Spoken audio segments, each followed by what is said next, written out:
Right now, the day's biggest news stories from a Vegas perspective. This is the Vegas Take with Sharp and Shapiro. 1, 2, 3.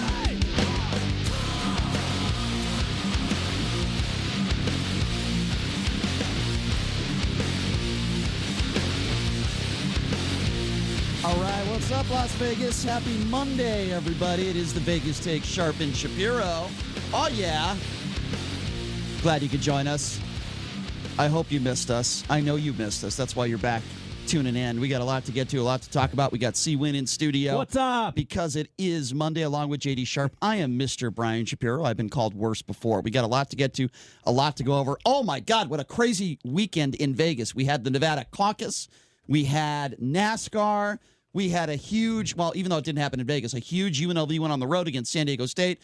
We had weekend. We had a fight weekend, and what a bloodbath it was. We'll get to that coming up in hour number 3. Also, I love this guy. Of course, we all remember the late, great Chris Farley, right? I mean, what a legend. You want to use the term legend. I think it's very fair to use it with Chris Farley. One of the funniest guys ever. And his brother, Kevin Farley, actor himself, he's doing some stand-up at the Plaza this weekend. Kevin Farley is going to be joining us coming up in hour number 3. So why is Bernie Sanders doing so well? Why did he just kick ass in Nevada? Well, I had a chance to catch up with one of his biggest supporters. She also happens to be an Oscar-winning actress. That would be Susan Sarandon. Now, I caught up with her in 2016, and I asked her, why? Why are you supporting Bernie Sanders? It rings true today. So we're going to play part of that interview. You're going to hear from Susan Sarandon why she is such a huge Bernie Sanders supporter and why I am not. I'll get to that coming up here in just a little bit. Also, Chris Matthews with some really weird comments about Bernie winning in Nevada, comparing it to, in a way, to the Holocaust. I'll explain what that means coming up. And also, Donald Trump billboards were all over Las Vegas, but some of them were not so positive. Some of them were paid for by Michael Bloomberg, and they're actually kind of funny. So we'll get to that coming up in hour number 2 as well. We're going to have a live report from Staples Center because at 10 a.m., they're going to be honoring Kobe Bryant. This is this huge event that's been planned for weeks now, and we're going to have a live report from our social media handler, Alex Valentine, who's actually there. He's a big Kobe fan, so he's going to be joining us here in about 10 minutes. But C-Win and I decided to hit up NASCAR weekend. We went out there yesterday. I was going to call it a Trump rally because it did look like a Trump rally. Hey, I'm not going to lie. A lot of white people out there. A lot of Trump flags out there, right, Brian? A lot of paraphernalia. A lot of mobile homes, a lot of Trump flags, a lot of sleeveless shirts. And a lot of white people. And listen, white people like NASCAR. I'm not going to lie. They do. So we go out there, and I'm telling you, I don't understand this sport for the life of me. I don't have anything in common with a lot of these people that are NASCAR fans. I just don't. I'm sorry, folks. I just don't get it. I don't get watching cars going around in circles over and over again to be an exciting sport. Listen, I'm not saying that it doesn't take any ability or talent or guts or balls to be getting into a car going at that rate of speed. It's a very, very dangerous sport. It obviously takes a tremendous amount of eye-hand coordination. I would never say otherwise. I know it does. With that being said, I just think it's a dumb sport. I really do. I think, what is the fascination with getting so excited to see how fast somebody can change a tire? Could somebody please explain that to me? I don't get it. Oh, my God, he just put gasoline in the tire. I mean, at one point during the race, one of the commentators said, this is where the pit earns their money. I just started laughing. I'm sorry. It's ridiculous. And then, and I don't know a lot about, auto racing. Okay, I don't even know a lot about cars. But with that being said, there's a caution, and then it goes all of a sudden from 10 laps to 2 laps left in the race. And this is a sport, and I quote-unquote sport, where somebody could make a mistake by inches and just like bump your car, and it ruins your entire race. What kind of sport is that where somebody else can you see that in any other sport? Where somebody bumps you and your entire weekend is done. Your entire trip there for nothing. It doesn't make any sense at all. This sport, it's nonsense to me. I did see Chet Buchanan out there, by the way. I saw some friendly faces out there. Yeah. But I'm walking around and I'm seeing all these people with their sleeveless shirts on and their America shirts and America hats, and that's fine. Did you see a lot of jorts, Brian? No, but I saw a lot of Trump supporters out there, and it was very white. It was like a white Christmas out there at the Speedway. And I don't know. I just can't relate. I can't relate to this sport. I'd rather watch bowling on TV than watch a NASCAR race. I'd rather watch golf on TV than watch a NASCAR race. I'm telling you, I just don't understand the sport. Where am I wrong here, guys? I just don't get it. I mean, and then we saw the last lap, right? And I'm thinking to myself, this is the equivalent of like a buzzer beater in the NBA or college basketball. This is like an overtime goal in the NHL. It's like a playoff maybe on the PGA Tour.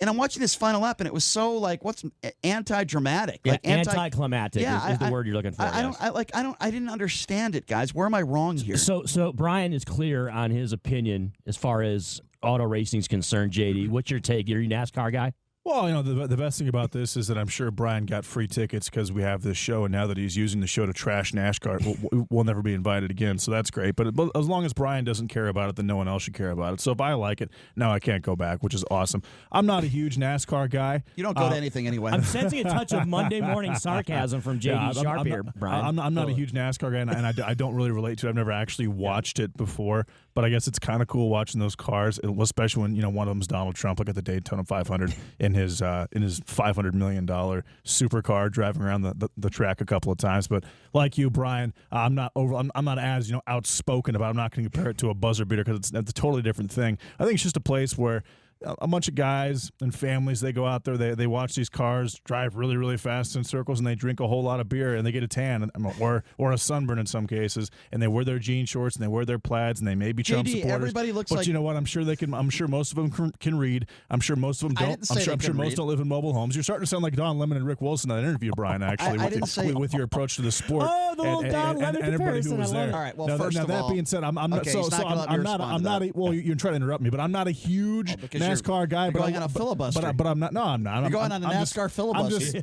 I'm speeding up my That's a thing. I'm speeding up my my dialect. I'm talking a little quick, more quickly than I typically Where's do. Mitch McConnell? That being said, not a huge NASCAR guy, but not a hater like you. All right. Well, first of all, let me defend myself from your ridiculous remarks. First of all, there were about 500 mobile homes out there. Okay, I'm not exaggerating. I was with C-Win. They were all over the place. So I'm not making that up. I'm not Don Lemon. I'm not going to go and go on a laughing fit here. I'm just giving you my opinions on the sport. I don't like it. It's not my thing.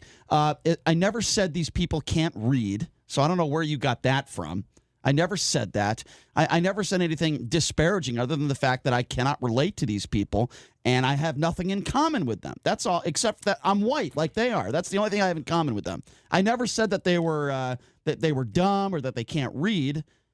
I just can't relate to them. That's all I said. I think anybody that listened to the show the last 5-10 minutes, JD would say that it was a negative opinion Brian has of NASCAR. I have a negative. I have certainly if there were officials say from the Pennzoil 400 that were listening to this show, they probably would be like, "Why do these guys even have credentials to this Exactly. to this event?" I didn't have credentials. That being said, Brian doesn't care because because he doesn't like it. That's a fair comment, Brian. Right? It's fair, right? Which means he doesn't have to go back to it. It's not fair. Once again, you're not factually accurate. But I could care. I could care. I don't care. But if I did care, if I was a big NASCAR guy, I wouldn't be overly happy about your comments. Well, guess what? I don't care, and number one. And number two, I didn't have a credential. I had a ticket just like everybody else. I didn't have a credential, okay? I didn't apply for credentials, all right? No, it's not semantics. Well, I didn't go out of my way to go to this thing. I didn't.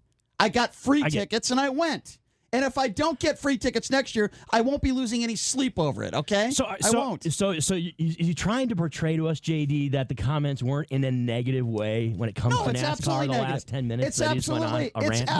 The problem with the comments is that he was lumping in white Trump supporters with the sport with a negative connotation, and that's why I added the reading. So you're telling me, hold on a second, guys. All of the Don Lemon, Rick Wilson stuff that basically you said without doubling over. Can I laughing. ask you a question? That's the only difference between you and Don Lemon and Rick Wilson right now. Let me ask you a question right now. Okay, you're telling me the majority of the people. I know you weren't there. We were, but the majority of the people at this race were not white and Trump supporters. Are you willing to say that? I don't know if they're Trump supporters. I don't know how that's relevant. I don't think it matters, but it wouldn't shock me at all if that's a demographic. No. Okay, so why is it what I said so ridiculous and out of bounds then?